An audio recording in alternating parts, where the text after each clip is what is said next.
you know, because you talk about Gymshark and that's fitness. And wait, you're an actor? Oh, you like making music? I'm not making plugs. I'm just like, just jumping between these things. And what you look at is we see a man that doesn't know where he's headed or what his goals are, what his real goals are. And I think if you don't know where you're headed, you don't really go anywhere.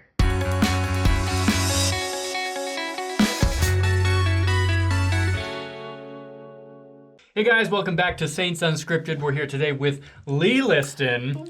Hi guys. And we know very little about Lee Liston. No pun intended, right? No pun intended. No pun intended.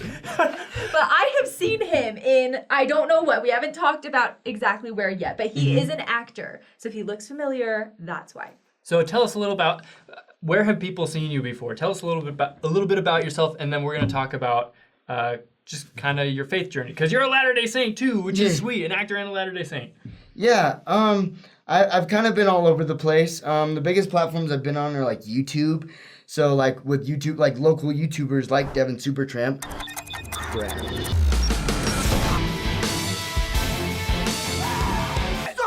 He's also a member of the church, which is really, really awesome. I attended, he invited me to a little, fireside that he was, speaking at, and I went, and it was really cool to see that faith side of him, and then also be working with him on set, and That's having, sweet. So it's fun. We've done a few videos together, so you might have seen me like in Mario Kart in real life. I remember that. Yes, with Monica. Yeah. We love Monica. With Monica, we did Disney Shake It Off. I go on too many days. Let's go out, baby. Like a big video forever ago. Oh, I haven't seen Yeah. that. So I've worked with Monica a couple days. I used to help Monica at the bank as a teller when I first moved here. Like, we didn't know each other. And I hope it's okay to say, but I totally had a crush on her, but just being honest. But anyway, I saw her and I met her at the bank, and then we bumped each other on a couple sets, like YouTube sets and things like that. And then I've also been on a reality show called My Little Life on TLC. That was just a lot, but it was definitely an adventure. And then I've acted in short films with my friend Barrett Bergen. He's kind of helped. He was kind of the main person that influenced me to become an actor. Ultimately, when I got home from my mission from the Philippines, I got home and he was like, "Have you ever considered being an actor?" And I was like, "Well, yeah, people on my mission told me that." So ultimately, I started to explore that, network, and then meet all these people and stuff like that. What year was it that you got home from your mission? 2014. Okay, cool. And I've also seen you in like Gymshark stuff. Yeah. Like different ads and stuff. Yeah, I forgot about that. So that was a crazy story. So one time I had just read this article on a guy named Steve Cook, who is an athlete for Gymshark. I read an article on an interview, and I was like, well, I kind of want to go to his gym because it's fitness culture in St. George. So I went. We went to the gym, and I walked in, and I see him. He's right there, and I'm like, "That's Steve Cook. Here we go. That's cool." I'm not gonna be weird. He kind of knew that I knew who he was, and so he's like, "Hey, my name's Steve Cook. What's your name?" I'm like, "I'm Lee Liston." And we talked for like 30 minutes and got really vulnerable. And I talked about the interview because he talked about a lot of deep things, and he was like, "Whoa, wow, that was deep." And so we got chatting and we became fast friends. And he's like, "Hey, I'm gonna follow you on Instagram, and then I'm gonna tag you in it and put you on my story." The reason I tell you all that is because Gymshark saw that, and then they're like, well, we're doing a Weight of the World campaign that talks about different people from different backgrounds in fitness and exploring. It's like, it's kind of a little motivational, inspirational video. And then they reached out to me and like paid my, per diem and had me drive down, put me up in a little hotel for a couple days and then filmed that. So yeah, that was kind of a cool experience. Yeah. So were you born a member of the church? Were your parents members? Yeah. So my both of my parents are active members of the church. We didn't really go to church a lot when I was younger. And one time my dad says a story like this that I said when I was younger, like, "Dad, I think we should be going to church," and something like that, and your kid says it, and all of a sudden you feel this guilt. I mean, I don't know, Dad. I don't know if that's really what happened. You can correct it in the comments or whatever you need to do. But regardless, we did that, and so we started going to church, and yeah. And have you been, based on, because we've been Facebook friends for a while. Yeah. And I've seen kind of over the last couple of years, I've been kind of looking off from the sidelines, right? And you've been through some stuff. Yeah. how has that worked? Like, feel free to share as much as you'd like, but like, what has your journey of faith been like in the church? It's been really hard because I feel like I get so distracted because we're talking about these cool things, right? Like movies, YouTube videos, Gymshark, like all these incredible things that people would dream about. And I'm not saying they're not great, because they are, and they don't have to steer you in a negative direction. But I get very excited and distracted, and I like to try new things, and I've made some decisions, to get distracted by those worldly things and put them above, the gospel, and because we marginalize the gospel when our worldly success and our temporal success is good. I've done it. I've seen it. I've been there, and a few years ago, I was isolated, and not like I was living in a BYU housing, not apartment. I was living in the basement of a friend of mine's house where they did, we did mascotting together, and that's a different conversation. But regardless, I happened to be living there, and I didn't really have a lot of things to challenge my character. I got a lot of good influences. They weren't members of the church, and I was with one of my friends, and I said, I want to try. I've always been curious what it's like to drink, and I gave into that worldly temptation. I went, and we started making a habit of it, and I started to make little decisions that were not only weakening my faith, but literally severing my connection with God. Where I was, all of a sudden it becomes foreign to you, it's like that scripture that I give. Men line upon line, precept upon precept, there a little, here a little, and I also take away, and I started to lose that. And so it's kind of been this up and down of making really big decisions. And what I will say, once you go far away from the gospel, it is so hard to come back. But Well, why is that? you feel a lot of shame.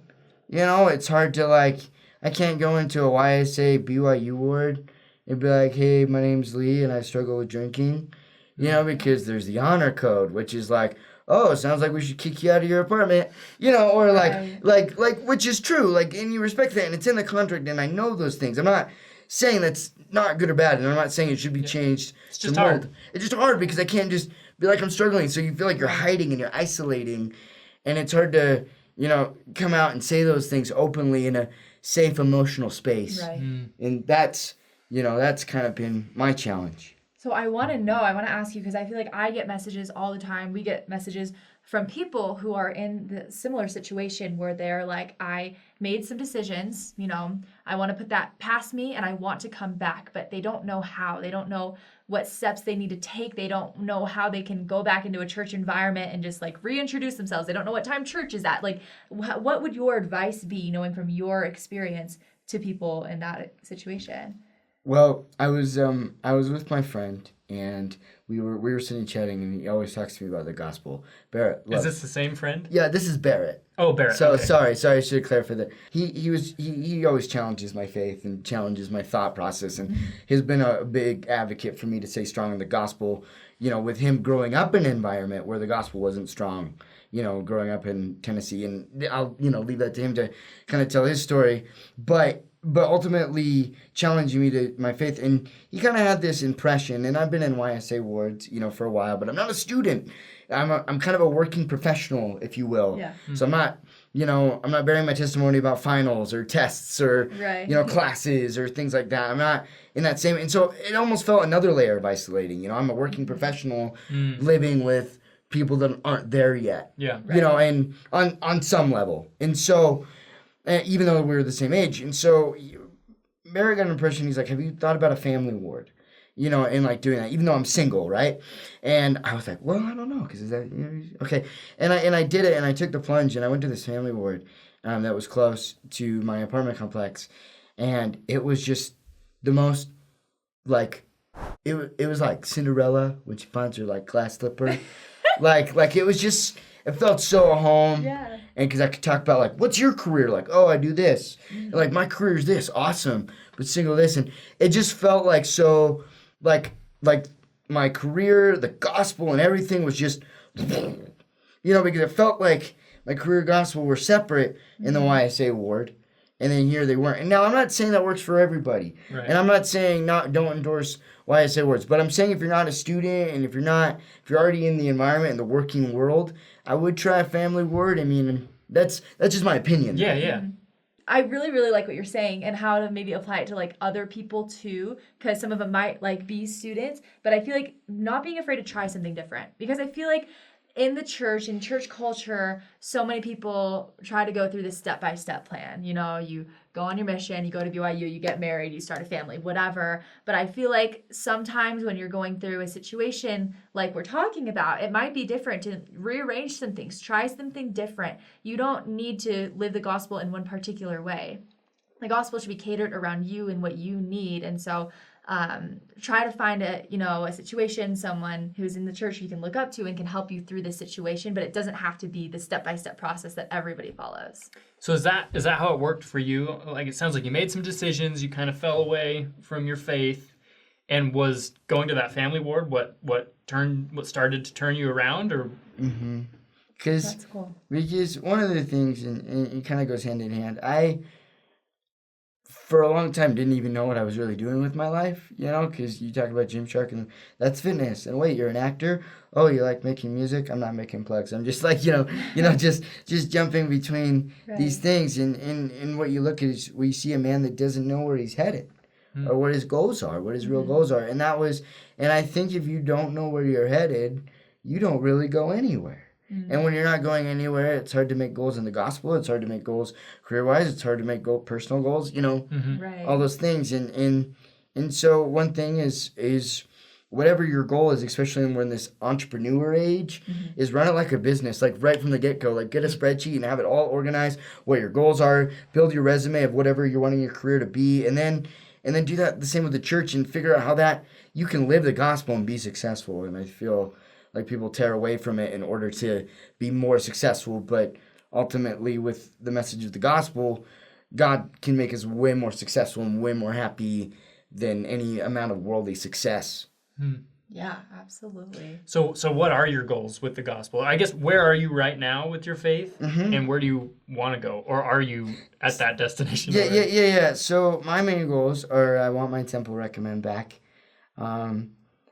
I mean, I don't know how vulnerable, to get, but as vulnerable as you want. Well, I just be careful. Like, I want to be sensitive because I don't want to just talk about casually, but also, I guess in church terms, like, I had some issues with the word of wisdom, obviously, and issues with the law of chastity that had put me in a position where I almost got excommunicated from the church, and then I learned that that's a positive thing in a lot of ways.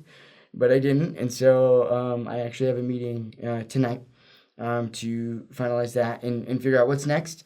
But it's all the way back, and so my goals is to come into full activity, get converted back to the gospel, not just live in the pool of the gospel and the hot tub of the gospel, but actually live it and find an eternal companion, get married and have a family, 27, I'm getting old in Provo years, so kind of, so kind of gotta figure that out pretty soon and quick. I mean, I don't, but I don't know. That's kind of my goals though. Is just to kind of start growing up a little bit. Yeah. And baby steps. I love what you said about setting goals, because I feel like I've never been in this situation, but if someone had left the church and thinking about coming back, I can't imagine how overwhelming that probably seems to them. I mean, I love the idea of setting baby steps, starting with, just going to church once, maybe going to church every other week, and then making it a habit, and then going to get your temple recommend back. I mean, these things take time. So I feel like setting small, achievable goals can really go a long way. And I love what you said. Thank you. Yeah. I feel very refreshed having you on the show, because you're vulnerable, but you're not necessarily where you want to be yet, and I think that's I don't know, I think that's valuable, that you can still be in the struggle but still have hope and have goals, and not just that, but be okay with talking about the struggle. Yeah. We need more guests like you, because I feel like that's what people relate to. That's what they want to hear and see. People don't want to feel like they're alone in things like this, Any final thoughts? just remember your journey is your journey. Remember that the gospel is infinite. And if it is true, this is just a small moment, right? And as you move forward, remember eternity is forever. That we'll have this infinite moment to grow. And if it's not true, we still should do our best to grow. I'm not perfect, and I made a lot of mistakes. And I'm not saying admitting them justifies them. But I will tell you that it is true, as much as sometimes I want to think it's not. It's true, all of it. And I love the gospel, and I love the atonement. And remember, the last thing I'll say is when the Savior died from the atonement, he said, "It is finished." And when he said it is finished, he wasn't talking about just the past, the present, but every sin. And I've learned that it would be a mockery not to understand that these sins that I've done are already paid for. I know we've heard that a billion times, but it is so applicable and true. And the gospel is very real. And that's what I want to share. Thank you so much for that. Thank you. If you guys have questions for Lee, if it's okay with you, Yeah, of course. can you leave those in the comments section? Yeah. And where can people find you if they want to follow your journey? Sometimes I'm at the grocery store. Lee _ Liston. So that's my LEE _ LASTON is my Instagram. Lee Richard Grant Liston is my Facebook. Be personal Facebook buddies. Or you can do my YouTube channel. I haven't been very active on it for a long time, but it's Little Guy Learns, where I learn things on the fly for the first time, like learning how to glide cam with Evan Supertramp. I'd never done it, so I like to organically show people in the process. So yeah, that's basically it. Awesome. And while you're following Lee, go ahead and follow us too and hit that subscribe button. And man, I love this. Thank you. I don't even know what else to say. No, thank you guys. Thank you. We'll see you guys next time. Bye. Bye.